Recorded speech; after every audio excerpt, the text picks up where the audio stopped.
добре дошли на канала Остър като бръснач. Днес няма да се бръсна с Rockwell 6S. Исках да върват клиповете и така нататък, да си карам по график, но малко ми писна. Не знам колко бръсни направих, 10 или колко.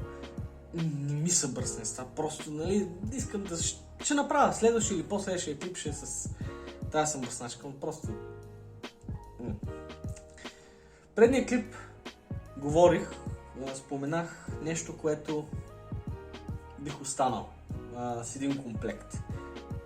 Мислих и към дай ще направя един клип, даже още не знам как да го кръста, но ще видя. Но една съм бръсначка, една четка и един сапун, с който ако трябва да избирам да остана до края на живота си, това да е. Честно казано, направо, не че да очудих себе, защото това не ми е най-любимата съм бръсначка, не ми е но в дългосрочен план и самите продукти как са не как се движат, ами как се представят, нека си макар да се чувствам, специално ми е готин. Ето тази съм бръсначка Gem OpenCom Micromatic. Принципно златната си я ползвам за по-газарски случаи. Днес ще си го направя такъв по-голяма брада. Но когато се бръсна за по-често с нея, взимам хромираната и вече там в смисъл ние бърша такова, както дойде, все едно. Просто защото ефтина такова, но тая, газарско изпълнение, кутийката, позлатена и си викам, дай тая ще я пазя. Така че това за ежедневно е малко занимавка, че трябва да се занимаваш всяко очи да тръкнеш, но така ли, че все едно. Днеска е изключение. Нощчета. Оп. Така. Сложим. Чакай се. Така. Малко трудно става казването. Ето така. И завъртаме и кипенцето пада. Хоп. Подравнено идеално. Така, за сапун не ми е най-любимия. В смисъл има други бази, които, но не знам защо всеки път като ползвам този сапун се чувствам и тайното просто се чувствам специално и уникално ми. Не знам защо не мога, в смисъл другите бази ми харесват повече, но цялостното изживяване с този ми най-много ми харесва. Това е Southern Witchcrafts. Тремата. Има много аромати, които харесвам. Валия Вашес, какво друго ми харесва, Друантия, Карпатия, Фужерне мета. Какво още имаше да беше хубаво дете ми? Бунана не е лош, малко сладко ми идва, но пак е много хубаво. Arcane Abyss не. Имаше още нещо дете ми харесваш, но както и да се сещам. Ето, аз се зареждам от кутията вече и от този спун. Не срещам никакви проблеми. Даже сега сложа малко вода. За няколко секунди. Да постои леко да полунехне, за да може да забере. В смисъл да четката по-лесно да... Оп. Така. Четката е мокра. Значи остава да намокра лицето. За студената вода и да разтегнем лицето. Брадата е на 4 дена. Така че съм много доволен, защото отдавна не съм бръснал брада на 4 дена. Тъмън си. А четката, която забравих да спомена, е тази. Да, тук вече качеството, смисъл скъпото идва, защото всичко останало, сапуна не е от най-скъпите, самбръсачката е ефтина, даже е дърта, но този възел, то даже не е толкова дръжката, но възел не го продава. Този ръчно направен възел от германица на Low Shaving най-доброто, което съм пробвал за лице. Вярвам, не съм пробвал всички изобщо язовци, така че може да си променя мнението след време, но на даден момент това за лице е убиец. Взимам водата само да изсипа върху четката и да загреба с 1, 2, 3. Това би трябвало да е достатъчно. И сега почва, дългия процес за разпенването, но смятам да ви го спестя, защото отделно ще направя един клип за как разпенвам, така че ще се видим след секунда.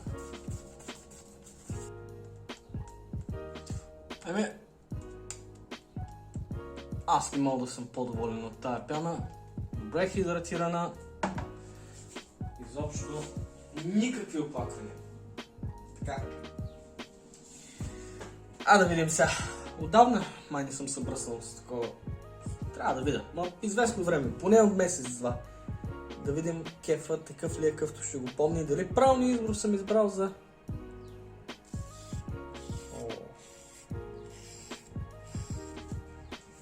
Кефа е несравним, да.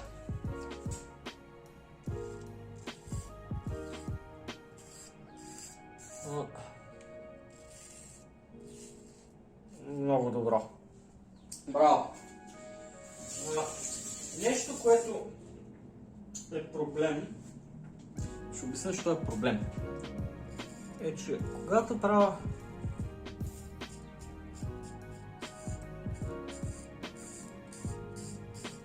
клипове с такива съмбръсначки, знам, че автоматично много по-малко гледания ще има.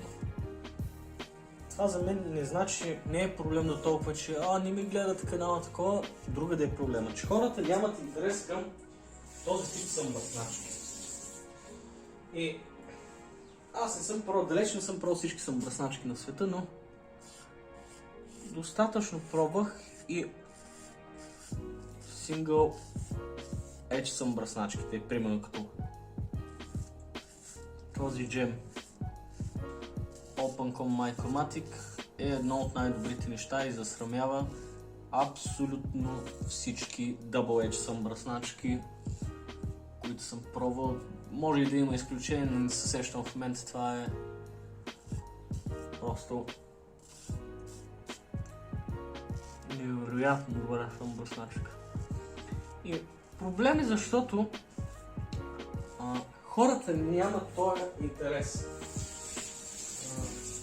Установих за себе си, че това, което аз правя като клипове, не е толкова рекламиране или популяризиране на идеята за класическо бърсене, колкото е класическото бърсене като хоби. И веднага хората, като видят Double Edge, примерно от GM или нещо такова, не Double Edge, но Single Edge, това не е интересно и така. И ги разбирам до някъде, но дори с някои ентусиасти, като съм говорил, вземи пробвай, ами то eBay, ами то втора ръка, ами аз не знам. И ми оправдания. Това нещо наистина просто е чудесно. Няма друго ред да бръсне. Не имам. В смисъл от Double Edge няма какво да го... Лично за мен. Но така ли не смятам, че трябва да се пробва, особено примерно за хора, които имат по-гъсти и твърди бради, защото проблема, който аз срещам с Double Edge съмбръсначките, нощото, дето не е придържано и се огъва, тук го няма, защото това нощче е дебел, това няма какво да се огъва и така нататък. Така че, сега да правя ли? Айде ще направя. Няма да се изневерявам на ново създадената традиция за 2 пъти по посока и 2 контри. Ще си я поддържам така. Втория път по посока винаги е по-бързо, защото просто е доминаване на някакви места. Така. Добре. Да. Аз отивам да се направя пяна за 3 и 4 пас и се връщам след секунда.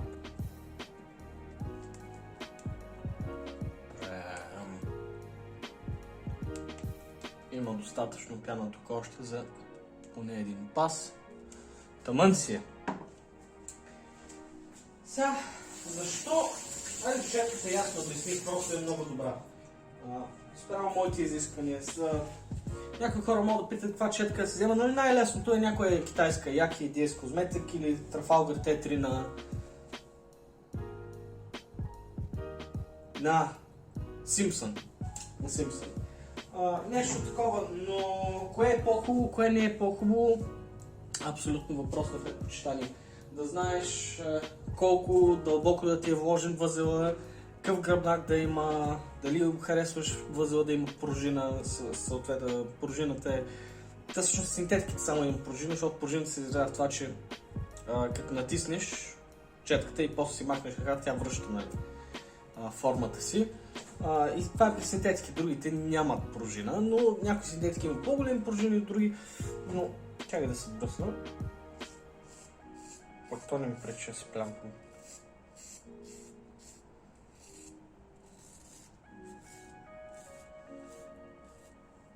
Така че като махнем дръжката, която наистина е страшно красива, чисто функционално не мога да кажа това е черно-бял най-добрия възел, защото е въпрос на предпочитание. Мен най-много ми харесва. И затова го избирам и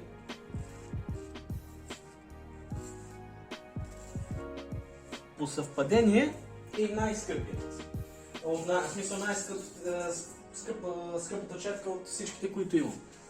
Но тази съмбръсачка далеч не е. Нито пък сапунът. Сапуна наистина не мога да го обясня. Много интересен феномен е. Просто има нещо в този сапун, което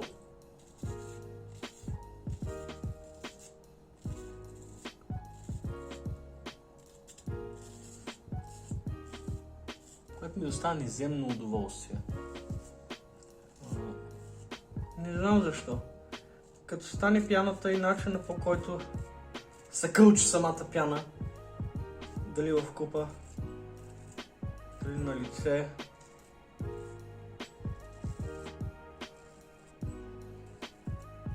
Има нещо. Нали, примерно House of Mama, Katie's Bubbles, ги намирам по-добри като бази. Нали, то не е, както се казва преди, не е нещо космическа разлика.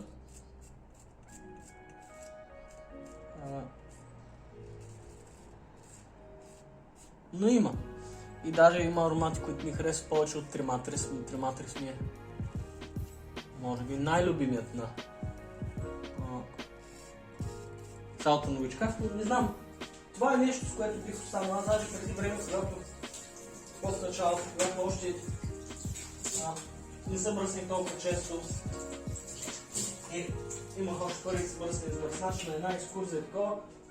Бях взел бръсначи, само с този спун направих 5-6 бръсни подред, което до тогава не ми се беше случило с нито един друг сапун. Явно още от тогава нещо специално има. В смисъл, аромата ми харесва, много е готин, но има други, които ми харесват повече от колекцията, която имам, но този също е много добър. Странно е, няма да се, не малко като Rockwell. Бръсне много хубаво, но не ми харесва как бръсне. В смисъл, като качество на бръсне много хубаво, но като усещане не ми харесва.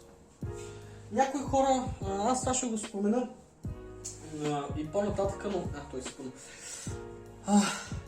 В това нещо вече зареждам от декември. Не, че съм направил 50 000 бръсни, но зареждам си от кутията, оставям го да съхне, след там 48 часа, после затварям, няма проблем. Някои хора нали се притесняват, че нещо сапуна ще се развали. Не виждам такива тенденции. А други хора казват, че аромата ще изфиряса. Също аромата е точно толкова силен, колкото си го спомням от кутията. Никакви забележки. Така че не съжалявам, че почнах. Освен ако... Има си някои производители, които казват, че не е хубаво да се зарежда от кутията, защото поне им бил еди късно, те си изрично си го казват. Но...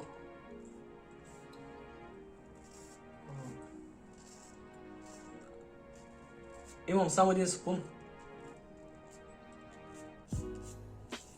от който не зареждам директно. Това ми е Fougère Gothica, защото е лимитирана серия.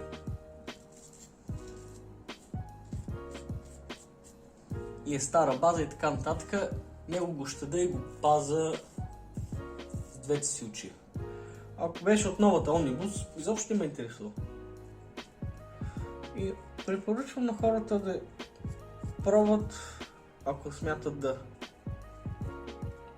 разпенват на лице, да си заредят от кутията след някой друг опит. Това е може би най-икономичният вариант за... Но аз забравя да го притегля този спун, майната. Но така или иначе, виждам, че много бавно върви по този начин. Следете ми, като се зареди общо 6 секунди за цялото върсене. 2-3 изобщо. А тук остана малко, тук на върта остана. Аз ще отида, нямам намерение да седя тук и да се чопля. Ще отида в банята да си довърша.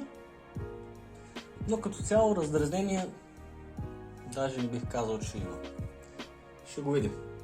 Връщам се след секунда, директно с Aftershave ще споделя с типцата, ако има нещо и така. Ап!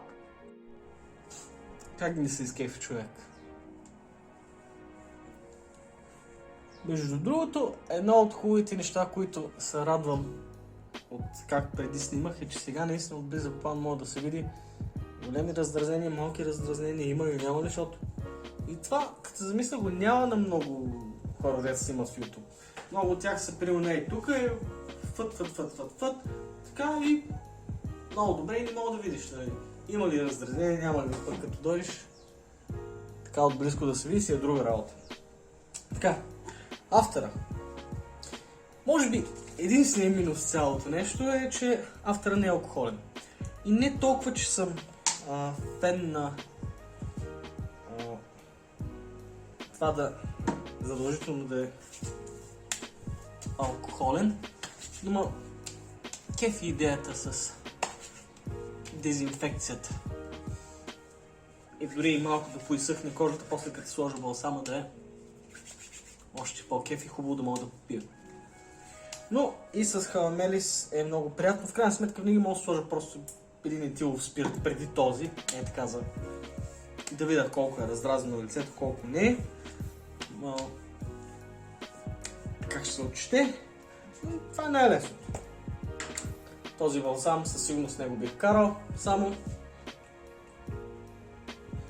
Две натискания предостатъчно.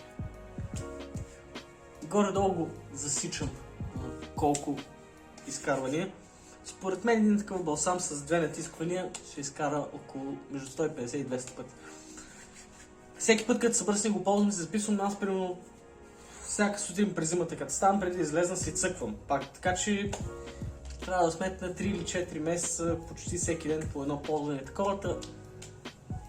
Ще видя само от използване по време на бръсване колко е и вече отделно ще приправя там още 40, 50, 60 ползване, колкото там. Иначе да, това е май се сетих за заглавие. Как ще може би ще бъде, то ще си го пише. Това е самобърсначката, с която бих изкарал цял живот. Може и да е хромиран, не е задължително да е позлатено, да, OpenCom MyChromatic. Много е добра. Много кефилно, приятно ми е, густо ми е, дълбоко бръсне.